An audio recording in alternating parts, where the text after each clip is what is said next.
बातमी सविस्तर आहे। अयोध्येतील राम मंदिर दानचोरी प्रकरणी संजय राऊत यांनी ट्विट केलेलं आहे। ठाकरे सेनेने मंदिरासाठी दान केलेल्या 4 किलो चांदीच्या विटा गायब झाल्याचं राऊत म्हणतायत। उद्धव ठाकरेंकडून 1 कोटी चांदीची वीट देण्यात आली। ट्रस्टकडून अद्याप कोणतीही पावती आणि माहिती देण्यात आलेली नाही असं राऊतांनी म्हटलंय। ती वीट नक्की कुठे गेली चौकशी करण्याची हीच वेळ आहे असंही राऊत म्हणतायत। अयोध्येतील राम मंदिर दानचोरी प्रकरणी संजय राऊत यांचं हे ट्विट आहे। ठाकरे सेनेने मंदिरासाठी दान केलेल्या 4 किलो चांदीच्या विटा गायब झाल्याचं राऊत म्हणतायत। उद्धव ठाकरेंकडून 1 कोटी चांदीची वीट दान करण्यात आली होती। ट्रस्टकडून अद्याप कोणतीही पावती आणि माहिती देण्यात आलेली नाहीये। ती वीट नक्की कुठे गेली चौकशी करण्याची हीच वेळ आहे असं देखील राऊतांनी म्हटलेलं आहे।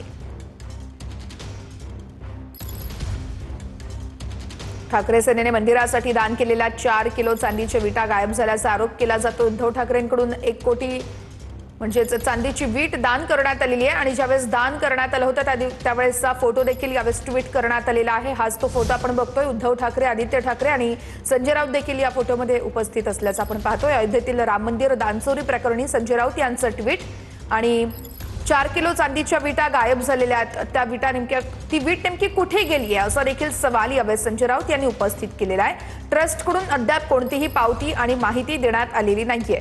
ती वीट नक्की कुठे गेली आहे चौकशी करण्याची हीच वेळ आहे असं देखील संजय राऊत यांनी ट्विट करत म्हटलेलं आहे।